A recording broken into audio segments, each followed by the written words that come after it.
At Zeldis, we conduct our own self-sponsored research each year to extend our knowledge, and this year we're focusing on consumers and telemedicine. So we're happy to be able to present this to you and glad that you joined. Looking forward to your questions and learning from you at the end if we can. We'll talk for about 30 minutes or so, and then as Brad mentioned, we'll have Q&A at the end. And we'll also have our contact information at the end of the deck. So we look forward to you reaching out by email or phone if you have questions or comments. Just observations are always helpful as well. So to jump into our presentation, we're talking about consumers and telemedicine, and it's reasonable to ask, why care about consumers and telemedicine? And partly it's because there's so much promise from telemedicine. One of the ideas is that it's really become a key component in the vision for improving healthcare.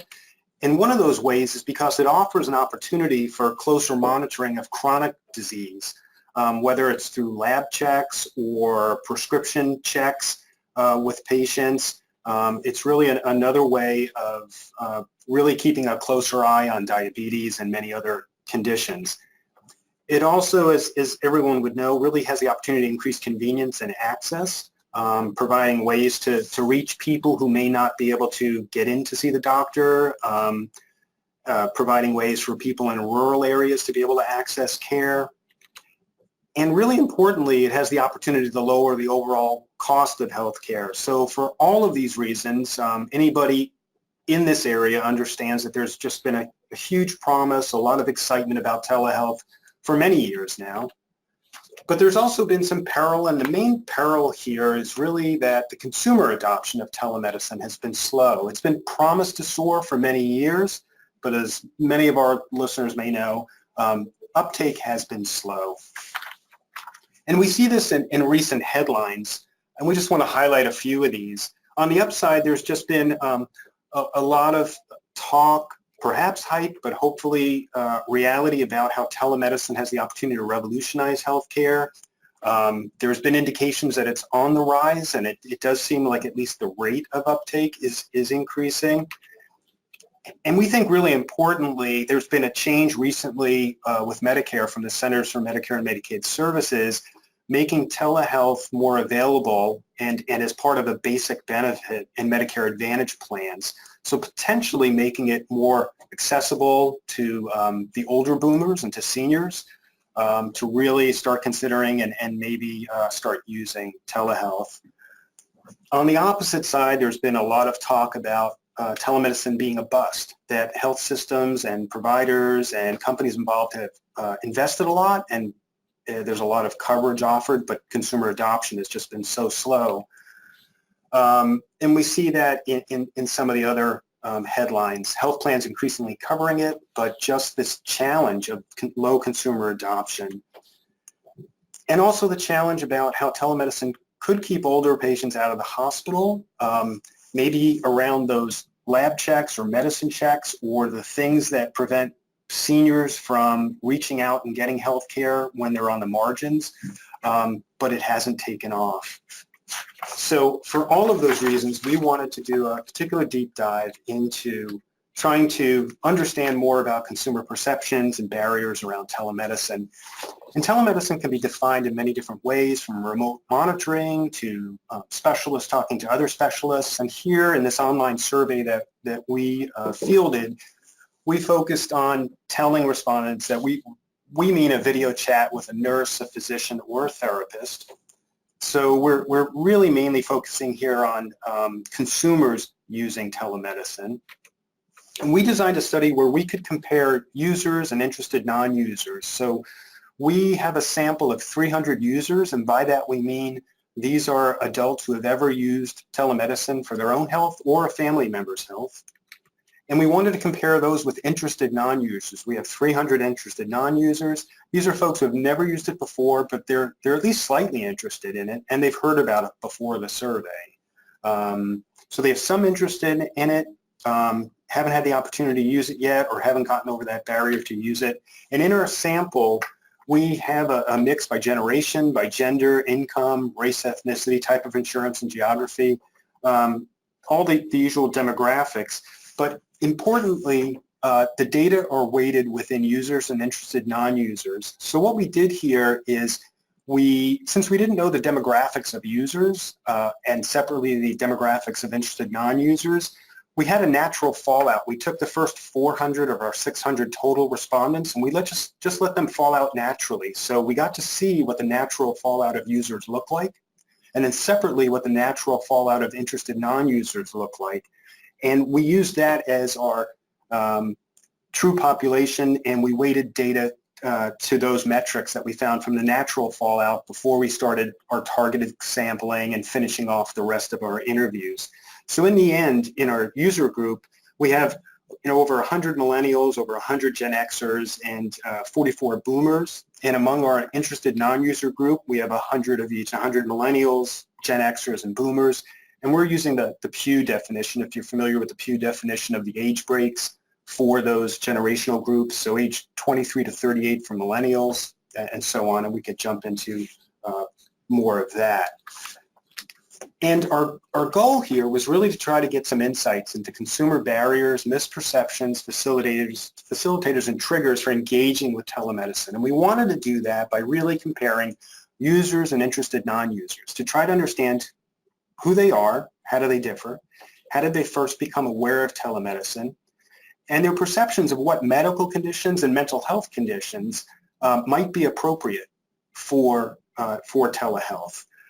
If they have different views of the quality of the providers and the quality of care through telehealth versus in-person or other opportunities for medicine, such as urgent care or ER, and if they have different views of the cost.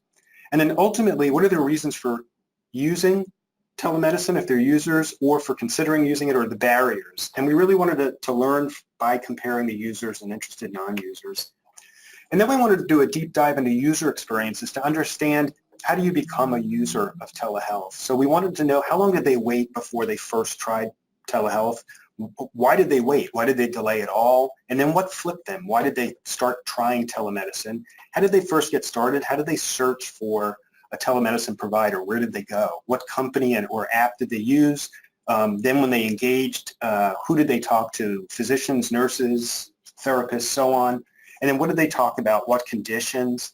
And overall, ultimately, how satisfied are they and why? What challenges may be there? And lastly, another main goal for us, a main objective, was to understand what unmet needs both users and interested non-users have. What informational needs do they have around the conditions that are appropriate, around insurance coverage, around technology? That's sort of the basics. I'm going to turn it over to Leanne now to kind of dive into some of our findings. We'll go through our detailed findings, and at the end, we'll highlight sort of key findings at the end. Great, thanks, Jeff. Okay, so let's take a look at the demographic differences between our users and interested non-users. So first, just in terms of incidence, and again, this is based on natural fallout, as Jeff described for us. So we found that we had 8% of users, among those that we surveyed, and 18% of interested non-users. So, we did see here that both adoption and interest are low.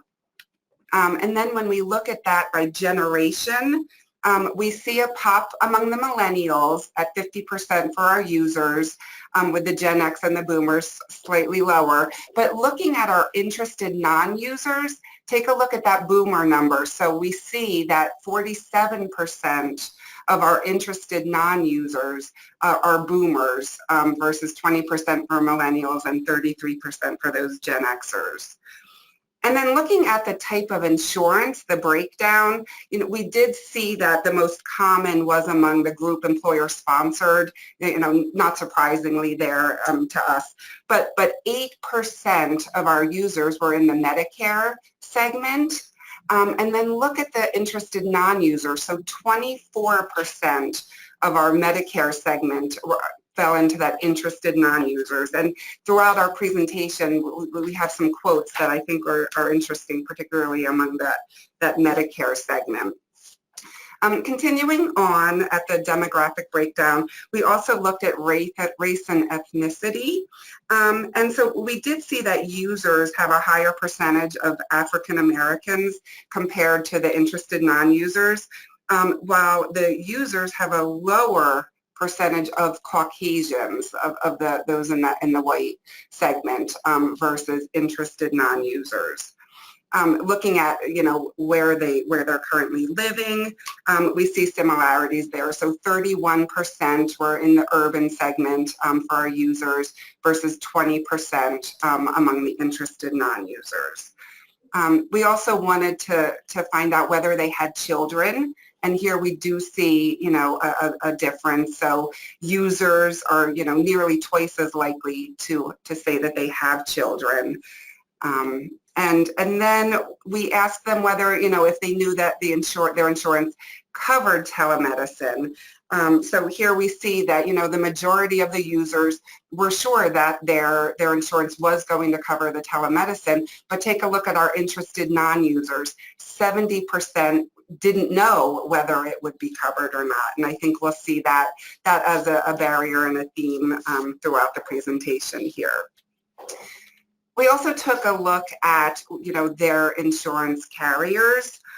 So at the top here, among actually both users and interested non-users, we see they're most likely to have United and Aetna, and then Anthem and Cigna were in that second tier of carriers there, and then Humana and Kaiser Permanente at the bottom.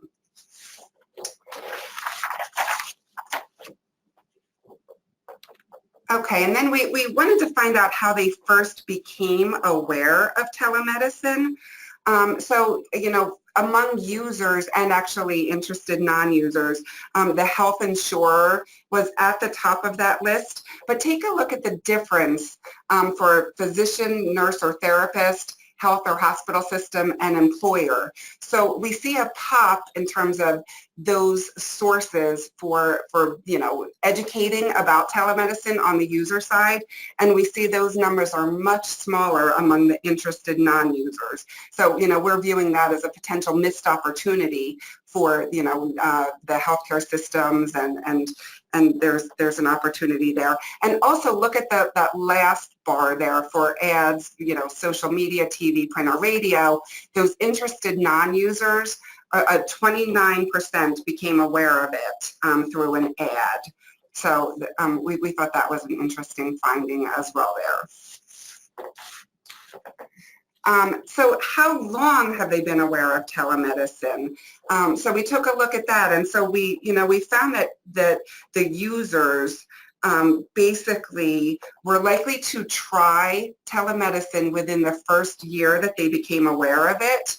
But when we take a look at those interested non-users, interestingly, they've been aware of it for many of them for more than a year, and they just haven't tried it out yet. So they haven't really been activated like the users.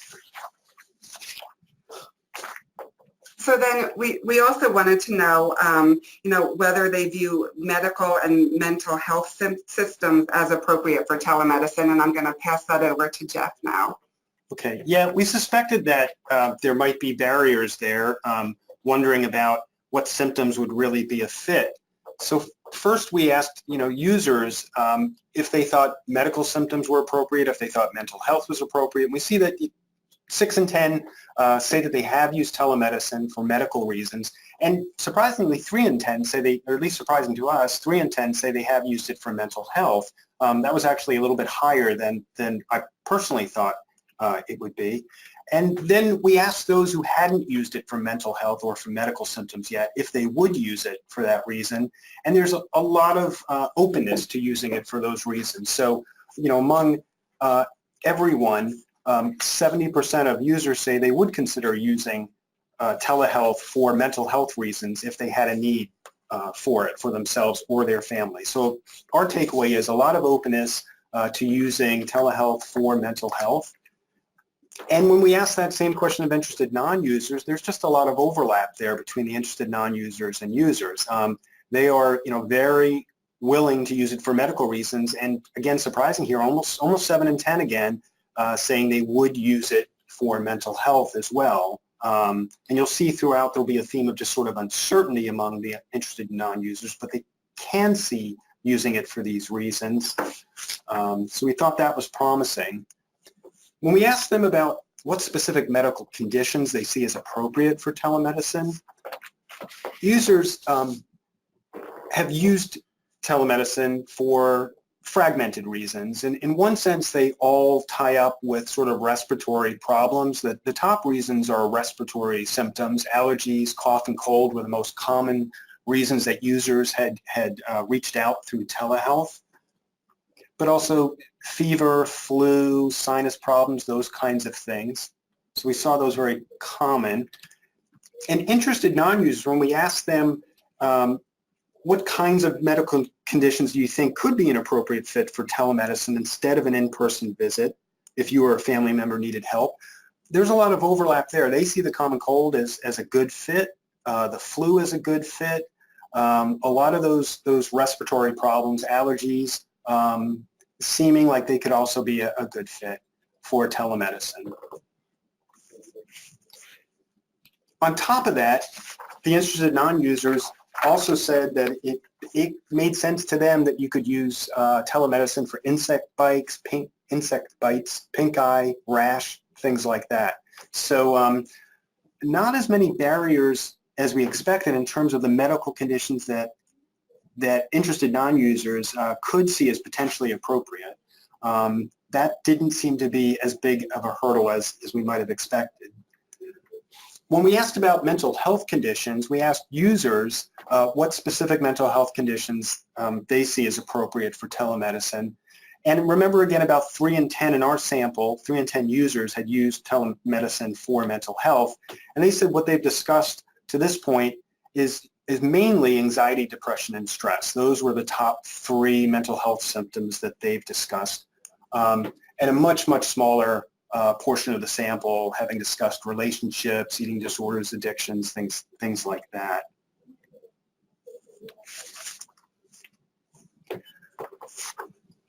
So we wanted to try to understand what really drove users to try to start using telemedicine, and then look in parallel at interested non-users. What would be the reasons why they would use telemedicine instead of an in-person visit?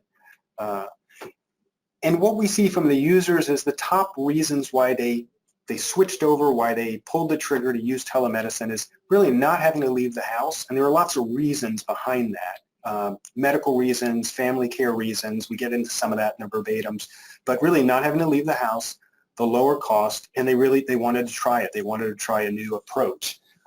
Related to the convenience portion of not leaving the house is not disrupting my schedule, not missing work. You see some of those other reasons there in the list. But not having to leave the house, lower cost, and wanting to try a new approach is really compelling for users. When we asked the interested non-users what would be the reasons why they would consider using telemedicine, again, we see overlap. The top 2 reasons are not having to leave the house, and if I was out of town. Those seem to be the low-hanging fruit for compelling interested non-users to convert to being users. Clearly, those were the most compelling reasons to interested non-users.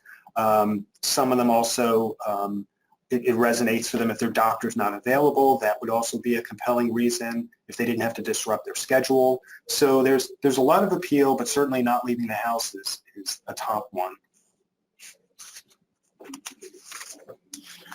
To give you a flavor of what's behind some of those reasons, we just want to share some of the key verbatims. So from a Gen-Xer male, this person, a user, just said, it's just quicker. I didn't have to get dressed, then wait in the waiting room and be with other sick people. A Gen-Xer female, I didn't think it was necessary to wake everyone up and get kids dressed. So clearly the idea that families with kids are much more likely to be users comes through in a lot of these verbatims. A millennial female, my husband was out of town, I didn't have anyone to watch the children. So again, the child issue is key here. It was in the middle of the night and I was all alone and very ill. This was a millennial female with kids, but again, not leaving the house in the middle of the night was really important to have telehealth as an option. It was on the weekend and it was cheaper and faster than going to urgent care, so the convenience matters. Availability on the weekend and cost matters here. And this is a boomer male here, so an older respondent here saying it saved us a trip to downtown Cleveland. the doctor will actually be on time and won't be sitting in his waiting room for 2 hours. So lots of reasons there, but certainly not leaving the house, that travel, and he comments there how horrible that travel is for him, that really resonated for him. So if all of it is pushing users to try telemedicine, we wanted to ask the interested non-users, what are the barriers that they're seeing? There's a lot that seems to overlap and resonate between interested users and interested non-users.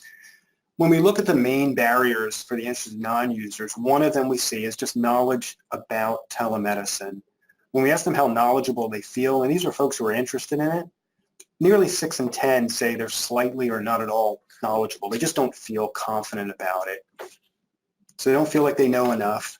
And in that group, the boomers tend to feel the least knowledgeable. So there's a high hurdle there. 7 in 10 just don't recall receiving any information about telemedicine from their health insurer. Maybe they have gotten it, but they don't recall it. And then we see two main reasons when we ask them about the top reasons they haven't tried it.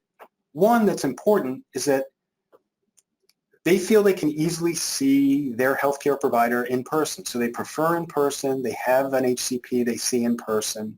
So we actually didn't see a difference between users and interested non-users in terms of whether or not they have a primary care provider that they consider their personal physician. So our hypothesis going in was that maybe telehealth users might be less likely to have a physician, a personal physician, but we didn't see that in the data.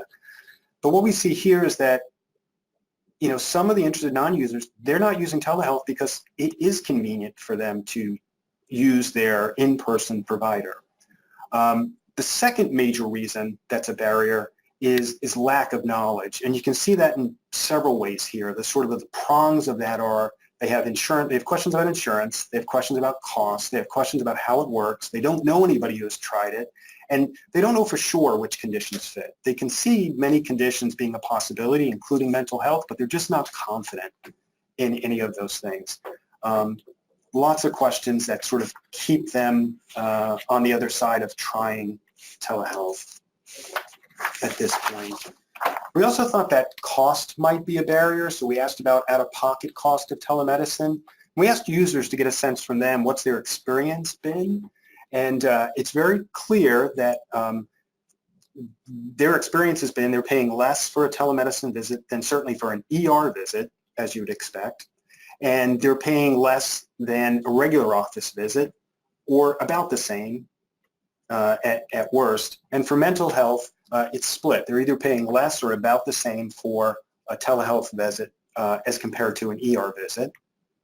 And we asked interested non-users about that perception, and they at least agree with users and feel even more strongly that telehealth would probably be less than an ER visit for medical issue or an ER visit for mental health. So their perceptions of the cost of telemedicine are really positive. That price point doesn't seem to be a barrier, the expected price point. What does seem to be a barrier is they're just hesitant. They just don't know for sure if that's how the pricing is going to work out. And to give you a flavor of those interested non-users, what they say, here's one Gen-Xer male. The physicians I see, they don't use telemedicine, so I'd have to find new physicians. So this is somebody who hasn't been told by their healthcare system or their medical providers that their health system is using telehealth. It's an option. So he assumes they're not, and that would be a switch. That's a hurdle. Another person, a boomer female, my healthcare system has never told me they offer this option. I definitely use it if available. So again, we circle back to that finding Leanne mentioned earlier, where the interested non-users just aren't saying as frequently that they heard about telemedicine from a health system, from providers, or even from their employer. Another boomer male just says it's just too easy to go to the doctor's office, and that's a real reason. They don't see it as inconvenient. And maybe it's like years ago, it didn't seem inconvenient to drive to the store and order something, or to go to the mall and order something, and now everybody thinks that's a horrible thing, and everybody orders from Amazon, or clicking in your living room in your pajamas seems the only way to do it. So maybe things will continue to change. Another Gen Xer female said, I wouldn't know how to go about it. Where do you find a doctor or nurse who does telemedicine? Just a lack of knowledge about how to get started. Another millennial female, is perfectly convenient for me to visit a provider in person. So clearly they have access, the provider's available, has good hours. And interestingly, a boomer male just says, I'm old and stodgy, kind of hesitant to do this, but willing. It's better than taking the bus in 110-degree heat. And this guy was from Arizona. So somebody who can see the benefits to not leaving the house in this case, but interested in it for sure. All right, going to turn it back over to Leanne to dive into our users and learn a little bit more about users and how they got to be users. Great, thanks, Jeff. Okay, so first off here, we asked users who had waited 6 months or more to first use telehealth, why they delayed that first usage. And, not surprisingly, on the top here, we see that, nearly a third didn't need health care. But second, the second number there, 27%, insurance coverage questions. So even among the users, we knew that the interested non-users, we saw that, they weren't sure whether it was covered. So even among the users, they wanted to get those questions answered before their first usage, and 24% questions about how it worked, so similarly there. And then another 24% weren't really sure whether their symptoms were right for telemedicine. They thought they needed to be seen rather than scheduling, trying to do it by telemedicine. And so then we asked a series of questions thinking about their most recent telemedicine appointment. So we wanted to know how they found their telemedicine provider, whether it was a new or known provider to them, and which represents the provider's relationship to their regular medical practice or health system. So we did find that half found their telemedicine provider through their health insurer, but another third there, here we see that health system again. So, a third said that they found it through the health system, 25% through their medical practice. So, in terms of whether the provider relationship, so 7 in 10 said that it was a part of their regular medical practice or health system. And in terms of whether it was a new or known provider, we did find that more than half said that the provider was new to them. And then we also asked, who have you interacted with in telemedicine appointments for you or your family? So, we found here that slightly less than half report seeing someone other than a physician, talking to someone other than a physician. So 53%, talk to a physician, but 30% talk to a nurse practitioner. Another 24% report that they talked to a nurse, and 21% with a physician's assistant there. So we did want to find out whether they remembered the telemedicine company or app that they used most recently. And here we did present a list to them and asked them to select the name of the telemedicine company that they most recently used. So we did find that, 1 in 4 couldn't recall the name of the company, but 13% reported that they used Teladoc, 12% reported Doctor on Demand, and 9% MD Live. So those were basically the top mentions, followed by Amwell and MeMD. And then, of course, we wanted to find out their satisfaction with their experience. So we did find that over 8 in 10 of the users were satisfied with the experience. 45% reported that they were very satisfied. So we wanted to find out, why they felt that they were satisfied. What was it about it that worked for them? And again, no big surprise that convenience came out on top at 46%, but 21% reported that they were able to get a medicine that they needed. 18% said that they didn't have to go to the ER or wait for an in-person appointment. So those were kind of the top reasons for the satisfaction. Looking at the 14% who weren't satisfied, 21%, so 1 in 5, had to ultimately go to an in-person appointment anyway. 17% said that they were misdiagnosed. And then, some felt that the visit was shorter than they expected, or had concerns about the quality of the professional that they were speaking with. So now we'll take a look at the interested non-users and do a bit of a deep dive into those folks. So we asked them their likelihood of using telemedicine. So, we did find that 3/4 are likely to say that they would use telemedicine, but when we break that down, that largest percentage, it's really in that slightly likely to moderately likely frame there. So, again, here we wanted to find out why they would or would not be likely to use telemedicine. So, at the top here in terms of why they would use it, it was sort of a general interest, perhaps like curiosity to want to give it a shot. And then, followed by whether they felt the symptoms were a fit for that. And as Jeff mentioned, the respiratory issues kind of came out on top. So again, I think it depends on whether they feel it's something that can be easily diagnosed via telemedicine versus, the need to go in for an appointment. In terms of why they might be likely or, less likely to use it, again, it's perhaps questions of, being whether it's going to be covered or not, or they feel that they have other options, other ways of getting care. And then again, those folks that just prefer in person.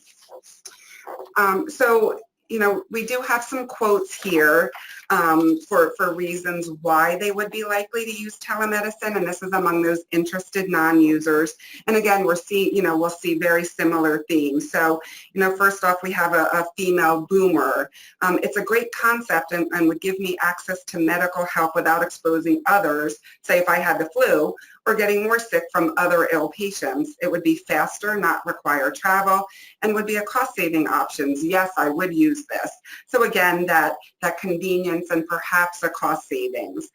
Next, we have a boomer female who says, being a senior now, it would be more reasonable to consider it for convenience for minor medical issues. So again, we saw from the start that, the Medicare market really does seem to be a potential fit, and we're seeing that come through here.